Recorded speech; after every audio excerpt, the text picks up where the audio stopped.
Good evening. Welcome to our Quarter 4 activity update. Please watch this video till the end. It's gonna save you from low scores. Please, again, every time you enter my class, focus. Because I remember students who are not focused, and I will not be able to help those students if they get a low grade. I'll just give it the same grade. But if you're attentive and you're doing your part, and if you're having difficulty with my subject, I can help you. But if you're stubborn, sleeping, not participating, then I can't help, okay? And one way for me to help you is creating this video so that you would know what to do. Alam yung gagawin mo. Kaya makinig mabuti. Entrepreneurship Season 2 Introduction.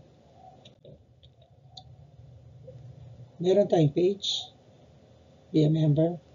Basahin nyo lagi. Marami nag-fail kasi hindi nila binabasa ito. Wala silang pakialam. Pero sila pa yung galit. I feel sad for them.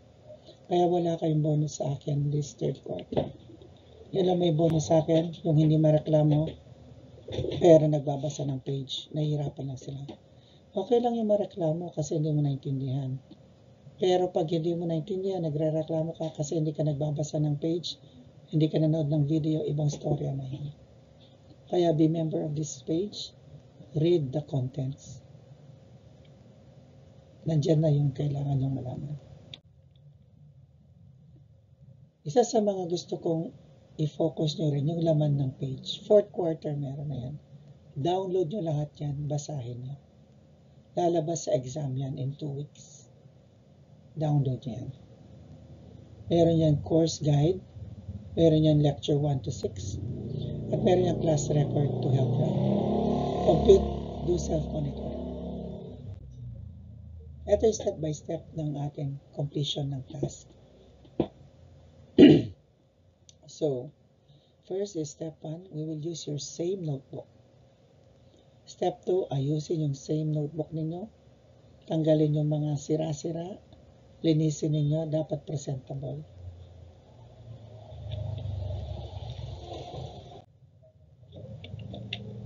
Okay, we will now go on. Step 3, complete all Cornell notes for the 6th lecture and the 1 activity, which is the business model, in your notebook. You can do advanced submission. Step 4, at the end of each Cornell notes, there is a parents validation portion. So, pipirma yung magulang niya at the end of each Cornell notes. May template yan, papakita ko. Yan. So, dapat lahat ng contents yan complete para may 50 points. Pag hindi complete, yung contents ng, yung kasi may part 1, part 2, part 3, pag hindi siya kompleto, may deduction yan. Okay? Ito yung template ng Cornell Notes. First part, words. 5 learning words. Huwag yung basic words, okay? At hindi na word meaning, synonyms nila. Okay? Like for example, synonyms ng dog. Puppy, doggo, canine, pooch, mat. Ayan. Dapat 5 yan. And tig-5 synonyms. Alam niyo naman siguro ang ibig sabihin ng synonyms, ha? Words with the same, different words, but they have the same meaning. If meron ka parehong words, ay invalid. 0 yan. At dapat hindi basic words. Theoretical words galing sa lecture. Okay? Words like the business words in the lecture, the concept in the lecture, yun ang ilalagay nyo dyan. Okay? Siyempre, pag, alimbawa, linagay nyo, sales revenue. Tapos, lagyan nyo ng profit, gross margin. Tapos, yung kaklase nyo, gross margin, sales and revenue. Pareho yan, class. Nag-rumble lang kayo ng words. 0 kayo nun sa buong Cornell Notes. Huwag kayo magkopya. Once na-detect ko siya, lagot kayo. Kaya make sure, iba-iba yan.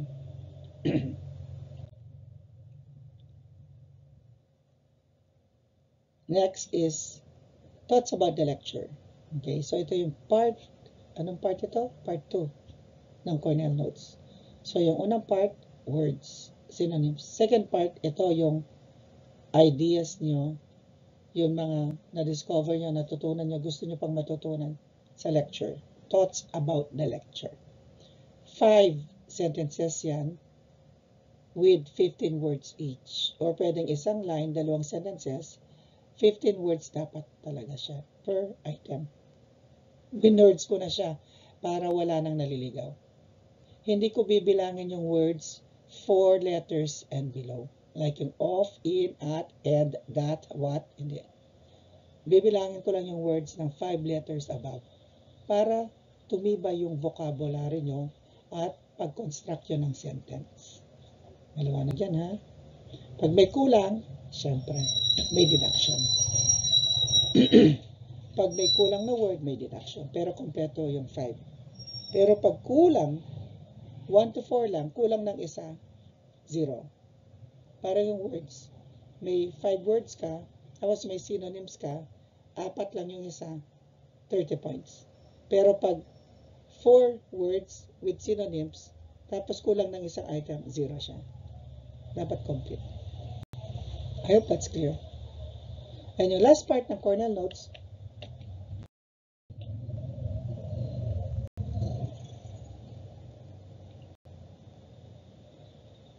parent portion. Ito yung sinasabi ko.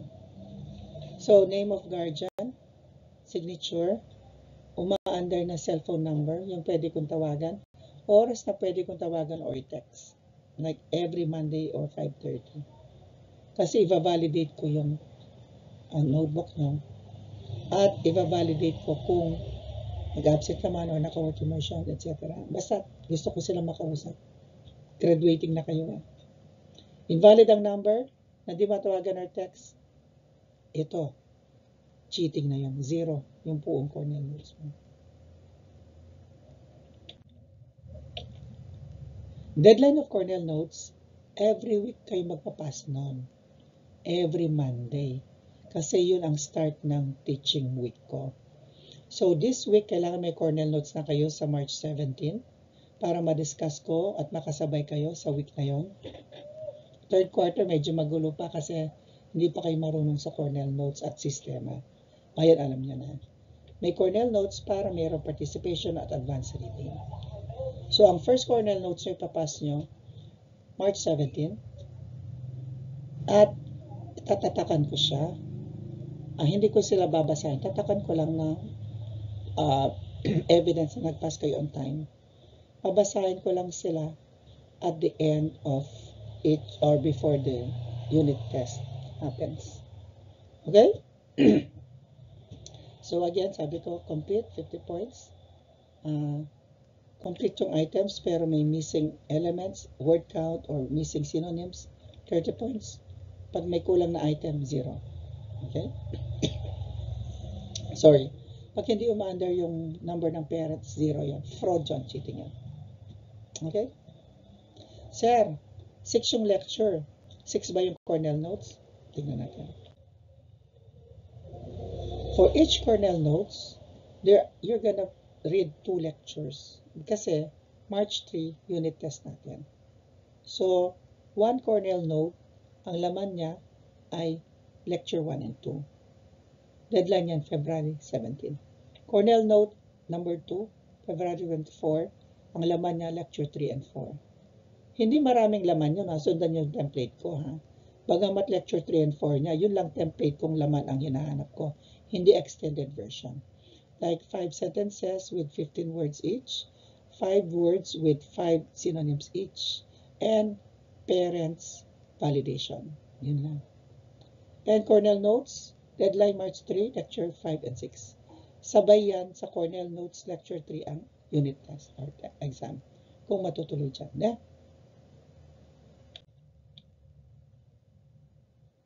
Eto. Sir, every Monday yung passing nyo. What if naka-work immersion ako? Which? Meron naka-work immersion nga. Mailan? So, if naka-work immersion, isulat ang acknowledgement receipt after Cornell Notes.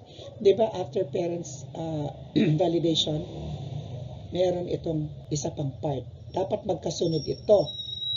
Hindi sa likod, hindi sa harap. Magkasunod lahat ito, ha?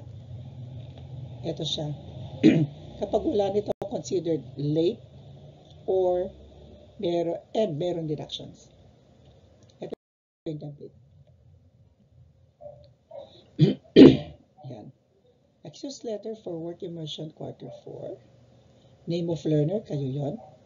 Exemption from Cornell notes. Anong Cornell note na na-miss mo? Cornell note 1, Cornell note 2, or Cornell note 3. Tatlo lang kasi yan eh. Kasi every one, Cornell note is 2 lectures.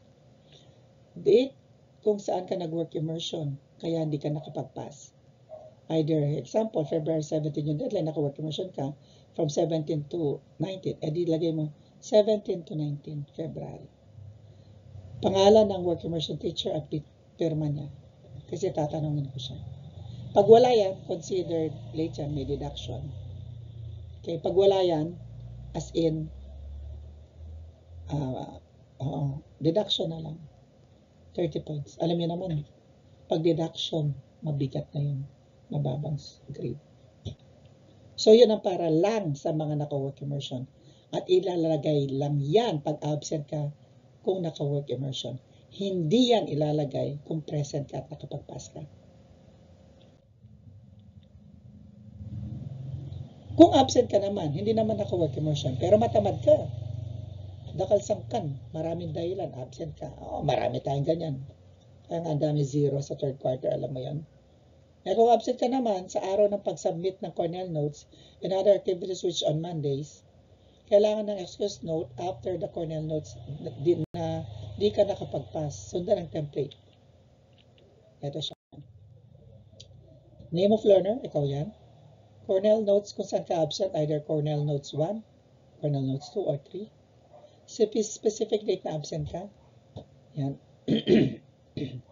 So, either yung date na absent ka, either 2 days, lagay mo yung 2 days, February 17, 18, or 1 day, February 17.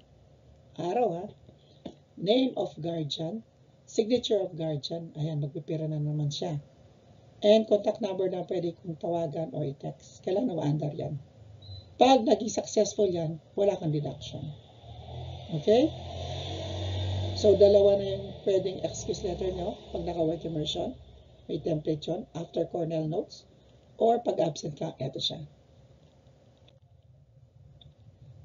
Rubrics na Cornell notes, nasabi ko na complete 50, incomplete, complete items pero incomplete content 30, late passing 30, missing content like wala ka number 5 ng words, new words, or wala ka number 5 ng thoughts about the lecture, 0 yun. Okay, kailangan meron. Yung lang 30 yun, meron sila pero kulang-kulang yung laman. Okay, so next is, tapos na tayo sa Cornell notes. Yung isang activity, business model, na may kinalaman ito sa quarter 3 ng business plan na sinubmit o in-upload sa Drive. Gagawa kayo ng business model chart. Hindi siya essay, chart siya. Okay, madidiscuss din ito sa lecture natin. Pero pwede nyo siyang i-google or pwede nyo siyang tignan doon sa lecture. So, ito ay after ng 3 Cornell notes. Sa dulo siya. Hindi sa dulo ng notebook. After ng Cornell notes. Please sundan ang step by step at pagkasunod-sunod. Okay? So, ito yung lalagay nyo. Customer. So, magdodrawing kayo. Sino yung mga customer nyo? Chart. Value proposition. Symbolism lang. Magdodrawing kayo kung anong klaseng value proposition dyan. Distribution channel. Magdodrawing kayo dyan. Kung gagamit kayo ng track, na sari-sari store, personal selling. Magdodrawing kayo dyan. Key resources. Anong titindan nyo? Magdodrawing kayo dyan. Paano nyo siya ititinda? Yan ang business model ninyo. At ang manggagaling yung laman nun sa business plan yung pinas ng third quarter. Yun lang ang kaisa-isang nakasulat na activity sa notebook. Drawing yan na maganda. Para yun artwork siya. Para siyang collage na artwork. Na i-drawing nyo siya based sa business plan yan ng third quarter. Yun yung laman. Customers, value proposition, distribution channel, key resources, key activities. Drawing siya. Ha? Hindi siya essay. Okay? At tapos na yung notebook. Okay, so tapos na yung notebook. Ngayon pupunta tayo sa pagnenegosyo, which is the key foundation of our fourth quarter. Be ready sa business simulation, 3 to 5 p.m. only, February 17 to 28 only. Follow the instructions that I'm giving you right now. Mag-assign kayong magtitinda para di pagod. Salitan kayo. Officers work on the schedule ng mga magtitinda at magmamanage. Okay? At dapat nasa safe place kayo. Pupuntahan ko kayo. Dadamayin ko kayo. Alam mo yung, totoong kinabukasan mayroon tayong pasok. Kahit ako may pasok ako. Pero 3 to 5 lang naman magtitinda tayo. Okay, konting tiis lang kasi ayaw ko ma-disrupt yung classes. Now, para hindi pagod, mag-assign kayong 5 students magtitinda, kinabukasan 5 students, kasi madami naman kayo. So, hindi pagod. Minsan lang naman pagod yung isang group na yan. Kaya huwag yung isipan burden kapag haligan. Hindi lahat pupunta. Mag-reserve kayo. Mag-schedule kayo. Dito na pumapasok yung organization and management skills ninyo, and entrepreneurial skills ninyo, manpower. Okay? So, February 17 to 28. Please, yung wala pang parents consent, magbigay kayo. Kailangan na malaman ng parents nyo ito kasi nga, hindi siya school hours. After school hours siya at sa labas ng school siya. Magagalit sila pag ganun. And para hindi gabihin, 3 to 5 p.m. only. Okay? Wala na, magsasara na kayong 5 p.m. Hindi 6 p.m. 5 p.m. magsasara na kayo. Kaya pick a good location to sell. Manage what you're selling, yung mabenta para iikot yung pera. Okay? So, yun lang ang linagay ko sa parents consent nyo, 3 to 5, kaya hindi pwedeng lumampas. At yan ay Monday to Friday lang, 17 to 21, 24 to 28 lang. Bibisita din naman ako at papapicture.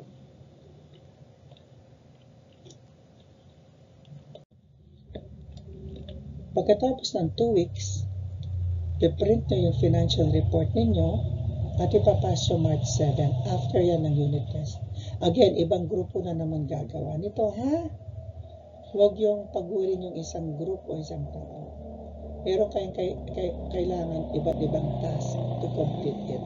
Okay? So, ipiprint nyo yan at 1 printout per section only. Kaya hindi ito mabigat sa bulsa.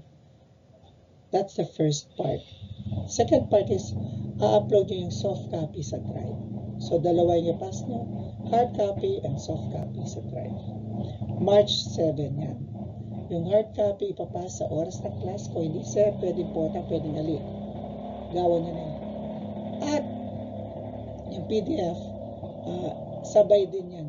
Kasi dapat nakaprint na ipapas ng March 7. So, naka-upload na yan dapat sa Drive. Hindi yun, sir, mamaya na. Hindi nga, nag-print ka na yan. Upload mo.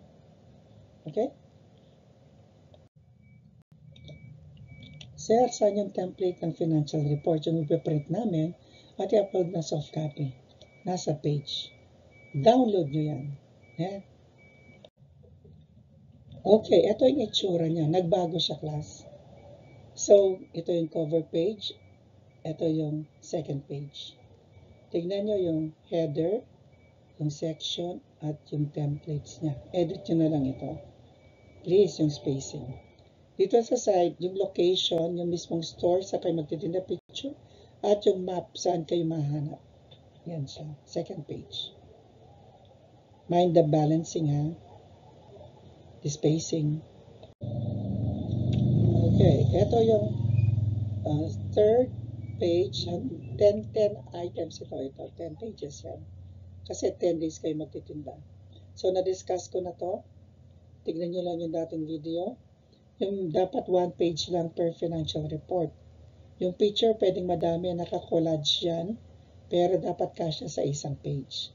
Anong laman ng picture? Yung tininda nyo, yung group na nagtinda para alam ko sila. At yung konting location o yung mga customers. Yan. So, 10 yan kasi meron silang date sa taas. Anong araw yan. So, makikita ko dyan, Monday to Friday lang. Yan.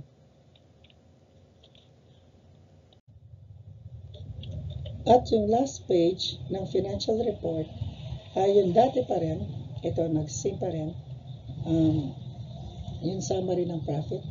Pero yung susunod, ito yung second to the last page, yung summary. Yung pinaka-last page, yung mga nag-participate sa selling. Okay? Pag wala yung pangalan nila dito, ibig sabihin, pagagawan ko sila ng ibang project. Okay? So, eto sila. So, kung 40 kayo sa section, 40 yung pangalan dyan. Okay? Kung ayaw mag-participate, huwag yung ilagay yung pangalan. Wala silang grade. Iba yung paggagawa ko sa kanila. Dapat alphabetical order, last name, first name, boys muna tapos girls. Para pag re-record ko sa class record, easy. Don't forget, maling format, meron deductions.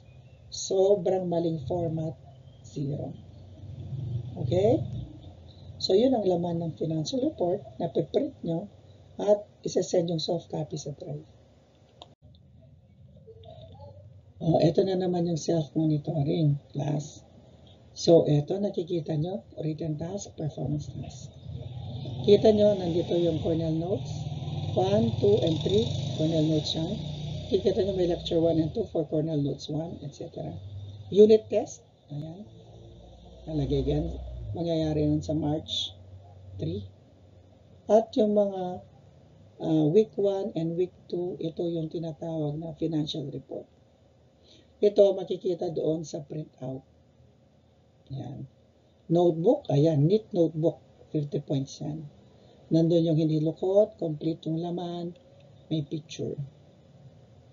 Ito yung pictures ng Cornell Notes, makikita ito sa soft copy.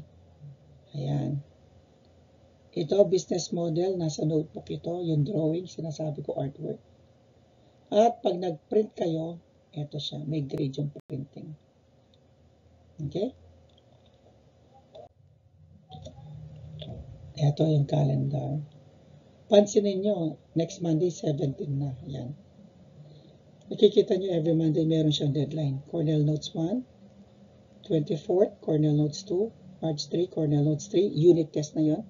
And March 10, business model. Yan, notebook lahat yan. Drawing sa notebook yung March 10. Sa March 7, dun sa Friday, deadline ng printed copy ng financial report nyo sa pagtitinda, ipapas sa oras ng klase natin. At pag nag-pass kayo, dapat naka-upload na sa drive yung soft copy. Distribute nyo yung task para hindi mabigat. Buong section yan, 40 kayo. Imagine gaano ka-easy ito. Mukhang mabigat kasi inisip nyo sosolohin nyo. Hindi nyo sosolohin. Okay? Don't forget our calendar, deadline set.